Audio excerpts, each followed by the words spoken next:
parce que vous êtes sieur, Albin. Eh oui, eh oui. Et ça a commencé quand, ça? Ben, moi, j'ai commencé à la sortie de l'école en 1950.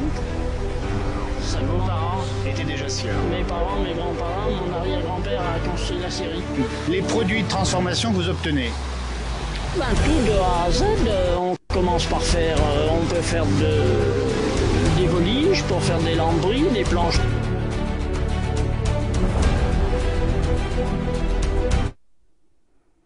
Allez, les souvenirs de la place du village, c'est votre nouvelle rubrique à retrouver régulièrement dans cette émission du 19h et on va revenir sur l'année, on va revenir en arrière surtout en 1997. Ouh là là, ça fait beaucoup quand même tout ça, hein. Ça fait à peu près pas mal d'années quand même, on va pas tous les calculer. On va justement vous proposer de revivre un petit instant. On va parler, bah, j'ai pu voir dans le générique des petites scieries justement dans nos villages.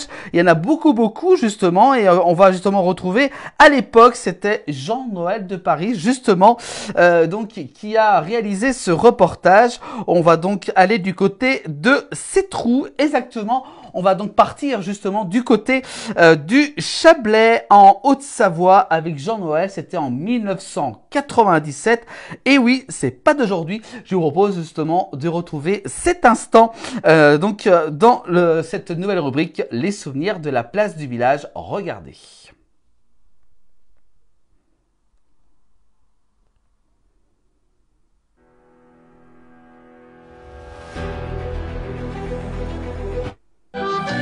Comme à Sétroux, la forêt tient de la place, eh bien nous sommes chez vous pour parler de bois, parce que vous êtes sieur, Albin. Eh oui, eh oui.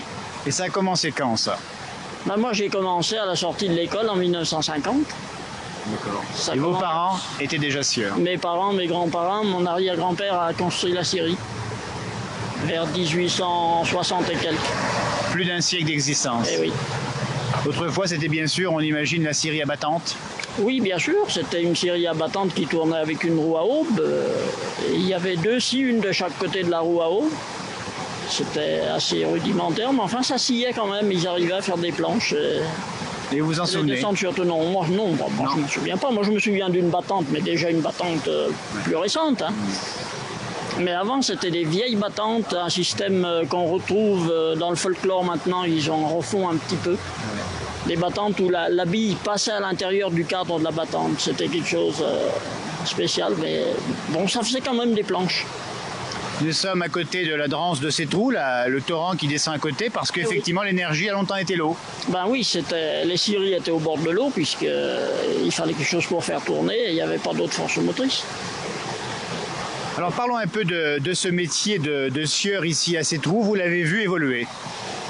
Ah ben oui, c'est sûr, le progrès a tout changé. Hein. Les petites scieries artisanales vont disparaître les unes après les autres, c'est fini. Alors comment expliquez-vous, Albin, que vous ayez résisté autant? Ben, je sais pas, peut-être parce qu'on n'a rien voulu faire d'autre. Et puis finalement, en restant seul, les marchés sont peut-être plus larges qu'autrefois? Non, c'est différent, mais c'est pas mieux, il faut pas croire.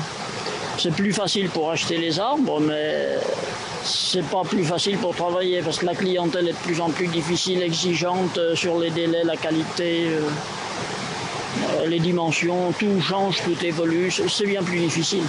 On précise qu'il y avait à Sétroux 5 scieries il y a encore pas si longtemps que ça. Ben oui, ça remonte à 25-30 ans bientôt. Qui étaient vos clients justement à cette époque? Les clients, pour moi, j'ai pas changé. Hein. Moi, ça fait 40 ans que j'ai les mêmes clients dans le Midi, j'ai pas changé. Des clients qui sont où? Qui sont dans le Midi, sur Avignon. Alors comment expliquez-vous, Albin, que vous ayez des clients à Avignon alors que nous sommes à Sétroux en Haute-Savoie? Non, parce que les gens du Midi venaient s'approvisionner dans les Alpes du Nord, étant donné la qualité du bois, à mon avis. C'était pas le plus près, mais c'était peut-être bien le meilleur, pour le même prix. Je pense que c'était ça. Alors d'où vient votre bois? Bien sûr de Sétroux, j'imagine? Oui, de Sétroux et un petit peu des communes environnantes. Qui est-ce qui va le chercher? C'est pas vous aussi? Ah non, j'embauche un transporteur de grumes qui ravitaille la scierie. Vous êtes livré à domicile? Oui, oui, bien sûr. Dans le temps, on livrait avec des chevaux, on faisait ça soi-même l'hiver, mais c'est fini ça. Hein. Voilà.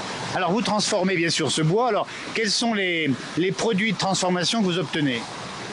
Ben, tout de A à Z, on commence par faire, on peut faire des voliges pour faire des lambris, des planches pour faire des planchers, des portes, des plateaux plus épais pour des fenêtres, pour des meubles, et puis des chevrons, des poutres, des grosses pannes, tout de A à Z.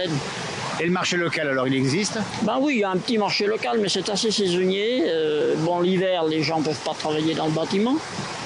Et puis il y a quand même des grosses scieries au plan local qui travaillent vite et qui arrivent à fournir. Hein. Sur le plan local, c'est surtout les grosses scieries, à mon avis. Les petits ne travaillent pas tellement. Vous travaillez seul aujourd'hui? Ben oui, depuis 20 ans. Albin, nous sommes le 7 mai 97 pour l'enregistrement. Dans quelques semaines, Albin, qu'est-ce qui va se passer? Eh ben, ce sera la retraite. Comment ça se prépare, la retraite de sieur? Oh, ça se prépare comme chez tout le monde, hein. On ira à la pêche. On ira à la pêche, mais quand même, quand même. Ah ben oui, ben bien sûr. Mais, si vous voulez, il y a une fin à tout, hein. La date exacte, ça sera quand exactement? 30 juin. Et le 1er juillet, alors? Ben, 1er juillet, on fera pas sonner le réveil matin.